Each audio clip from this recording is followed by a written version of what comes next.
जय हिंद। नमस्कार दोस्तों, आप सभी का एक बार फिर स्वागत है। दोस्तों, ईसीएचएस ने अपने सॉफ्टवेयर और सिस्टम में 6 बड़े बदलाव किए हैं और इन बदलावों के बाद जितने भी ईसीएचएस के लाभार्थी हैं उनकी ज़िंदगी में कुछ कठिनाइयां कम हो गई। जैसे कि change of registered mobile number, change of parent polyclinic, non parent polyclinic referral, non parent polyclinic reports, patient registration report और पॉलीक्लिनिक डिपेंडेंसी रिपोर्ट को लेकर 6 बदलाव ईसीएचएस के सॉफ्टवेयर में कर दिए गए हैं। अब इन बदलावों से आपकी ज़िंदगी किस प्रकार आसान होगी, आपको किस किस प्रकार की समस्याएं अब आगे नहीं झेलनी पड़ेगी, इन सब जानकारियों के साथ इस वीडियो में हम जानेंगे कि ये बदलाव कौन कौन से हैं। देखिए, पहला बदलाव ईसीएचएस के सॉफ्टवेयर में हुआ है change of registered mobile number. जैसा कि आप सबको पता है कि जब आप ईसीएचएस का 64 KB कार्ड बनाते हैं, ऑनलाइन रजिस्ट्रेशन करते हैं, तो आप वहाँ पे एक मोबाइल नंबर देते हैं जो आपका यूज़र नेम होता है।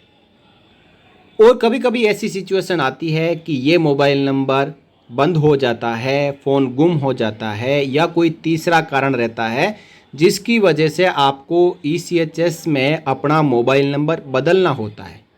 तो जब आप ईसीएचएस की जो वेबसाइट है उसके ज़रिए या फिर आप कहीं दूसरे ऑनलाइन सर्विसेज या साइबर कैफ़े के ज़रिए अपना मोबाइल नंबर चेंज करवाते हो, तो ये चेंज करवाने की रिक्वेस्ट आपकी जो पेरेंट पॉलीक्लिनिक है उसमें जाती है और जब तक ओआईसी साहब इसको अप्रूव नहीं करते हैं तो आपका मोबाइल नंबर चेंज नहीं होता है।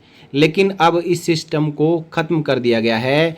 Beneficiary request will be auto approved upon submission, OIC approval will not be required. यानी अब जब भी ईसीएचएस के लाभार्थी अपना मोबाइल नंबर ईसीएचएस के सिस्टम में चेंज करेंगे तो ये तुरंत ही ऑटोमेटिकली अप्रूव हो जाएगा। अब ओआईसी पेरेंट पॉलीक्लिनिक के अप्रूवल की आवश्यकता को ख़त्म कर दिया गया है। तो दोस्तों, पहला बदलाव ईसीएचएस लाभार्थियों के लिए अच्छा बदलाव। अब चलते हैं दूसरे बदलाव की ओर। तो ये दूसरा बदलाव जुड़ा हुआ है आपकी चेंज ऑफ पेरेंट पॉलीक्लिनिक। पहले मैं आपको ये बताना चाहता हूँ कि ये चेंज ऑफ पेरेंट पॉलीक्लिनिक क्या है। देखिए, पूरे भारत में बहुत सारे ईसीएचएस के पॉलीक्लिनिक्स हैं। अब कोई भूतपूर्व सैनिक या उनके डिपेंडेंट, जिसमें वाइफ, मदर, फादर, जो 25 साल से नीचे एज के बच्चे हैं, जिनके पास में भी ईसीएचएस कार्ड है, तो उनका एक पेरेंट पॉलीक्लिनिक होता है। जैसे कि कोई दिल्ली में रह रहा हो तो उसका पेरेंट पॉलीक्लिनिक दिल्ली कैंट होगा। अब किसी भूतपूर्व सैनिक का बच्चा मुंबई में पढ़ने के लिए गया हो, कोलकाता में पढ़ने के लिए गया हो या कहीं पे भी पूरे भारत में गया हो और उसको अगले 2-3 साल तक वहाँ पे रहना हो, या भूतपूर्व सैनिक ही कहीं पे री एम्प्लॉय हो चुका हो, तो इस दौरान आप अपनी पॉलीक्लिनिक को चेंज कर सकते हैं। देखिए, जो पेरेंट पॉलीक्लिनिक होती है वहाँ पे आपको कुछ फैसिलिटीज़ ज़्यादा मिलती है और नॉन पेरेंट पॉलीक्लिनिक में जो पूरी फैसिलिटीज़ नहीं मिल पाती है।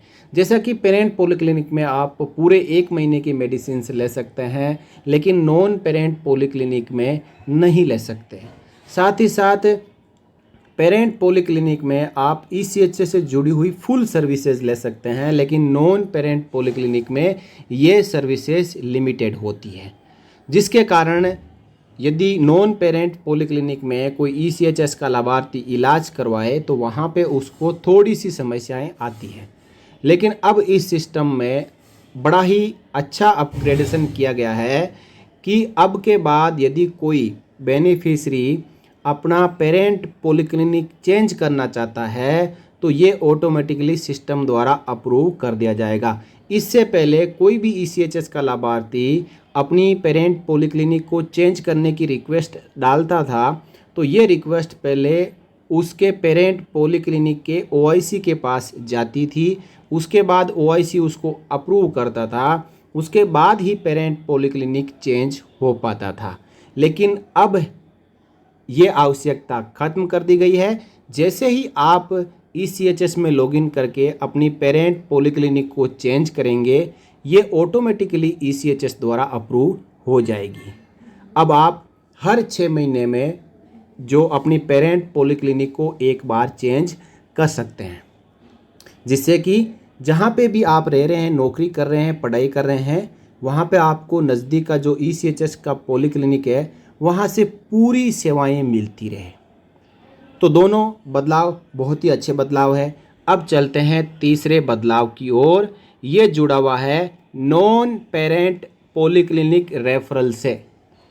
तो अभी जो पॉलिसी चल रही है उसके अनुसार यदि आप कहीं पे टेम्परेरी तौर पे गए हैं, या कहीं पे आप ट्रैवल कर रहे हैं, या कहीं घूमने के लिए गए हैं, या कहीं पढ़ाई करने के लिए गए हैं, और आपकी पेरेंट पॉलीक्लिनिक दिल्ली है और आप कोलकाता में हैं, तो कोलकाता में यदि आपको कोई इमरजेंसी होती है तो आप वहीं की पॉलीक्लिनिक में दिखा सकते हैं, लेकिन वो आपकी पेरेंट पॉलीक्लिनिक नहीं है।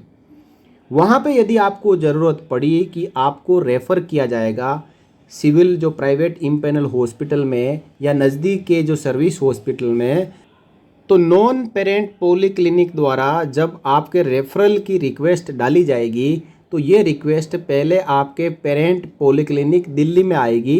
फिर दिल्ली के जो OIC है उनको आप फ़ोन करेंगे यहाँ पर, या फिर नॉन पेरेंट पॉलीक्लिनिक के जो वहाँ के स्टाफ होते हैं वो फ़ोन करेंगे कि हमने एक 100 एंड 100 रेफरल भेजा है, उसको आप अप्रूव करिए। जब पेरेंट पॉलीक्लिनिक द्वारा इसको अप्रूव किया जाएगा तभी आपका नॉन पेरेंट पॉलीक्लिनिक में ये रेफरल प्रिंट होगा और आपको रेफरल दिया जाएगा। इस आवश्यकता को अब खत्म कर दिया गया है। No referral approval will be required from the parent polyclinic OIC if the beneficiary has visited a non parent polyclinic. Referral approval will be given directly by the non parent polyclinic OIC। तो ये भी बदलाव ECHS लाभार्थियों के हित में है कि अब आप पूरे देश में किसी भी पॉलीक्लिनिक में दिखा सकते हैं, वहाँ से तुरंत आपको रेफरल मिल जाएगा। पेरेंट पॉलीक्लिनिक में आपको फ़ोन करने की आवश्यकता नहीं है, रेफरल को अप्रूवल करवाने की आवश्यकता नहीं है।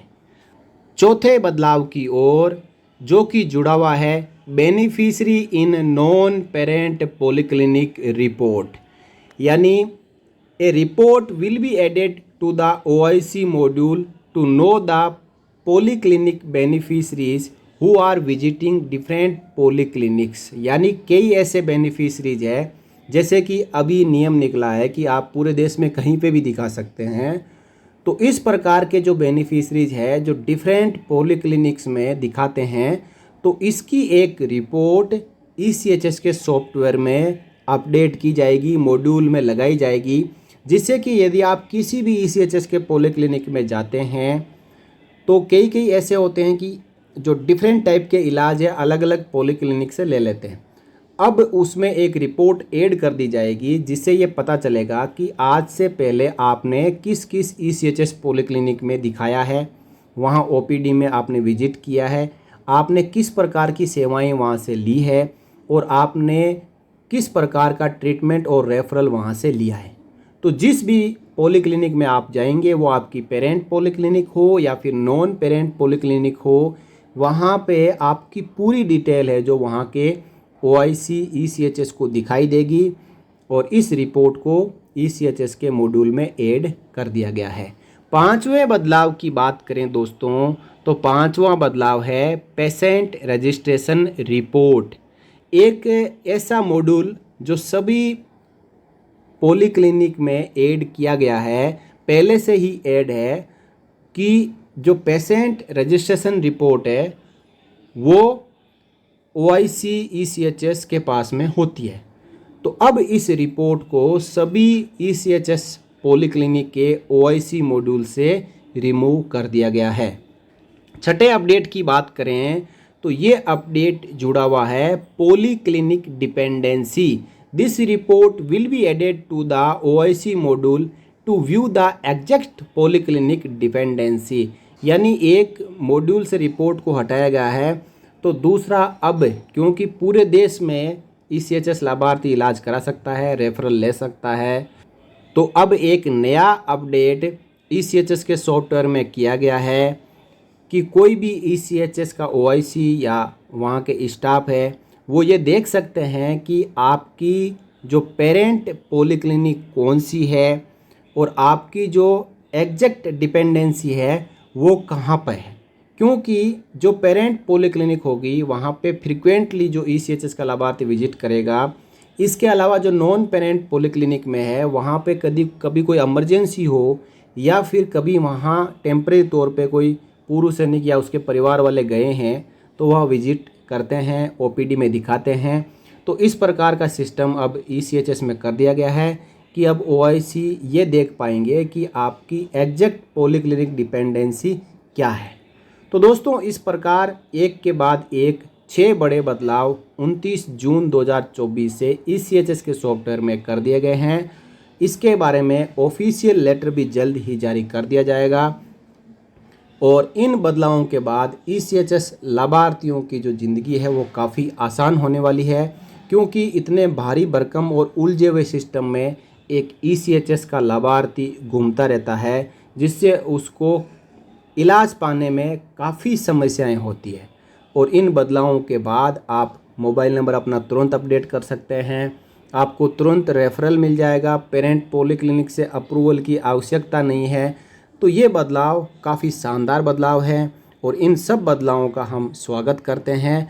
दोस्तों ये जानकारी हर एक पूर्व सैनिक और ECHS लाभार्थी के पास आप इसको पहुंचाएं ताकि उनको पता चल सके कि आपके लिए ECHS ने क्या क्या बदलाव कर दिए हैं। तो ये थी एक जानकारी ECHS में हुए बदलावों के बारे में। इसके बारे में आपकी क्या राय है आप कमेंट के ज़रिए ज़रूर बताएं और वीडियो अच्छा लगा हो तो वीडियो को एक लाइक ज़रूर करें और सभी की जानकारी के लिए शेयर ज़रूर करें। और आगे भी इस प्रकार की जानकारियाँ पाते रहने के लिए आप चैनल को सब्सक्राइब कर सकते हैं ताकि जब भी आपके वेलफेयर से जुड़ी हुई, आपसे जुड़ी हुई पॉलिसी से जुड़ी हुई, आपकी पेंशन से जुड़ी हुई जानकारियाँ इस चैनल द्वारा पब्लिश की जाए तो उसका नोटिफिकेशन आपको मिलता रहे। फिर मिलेंगे किसी नए वीडियो में इसी प्रकार की जानकारियों के साथ। तब तक जय हिंद, जय भारत, वंदे मातरम।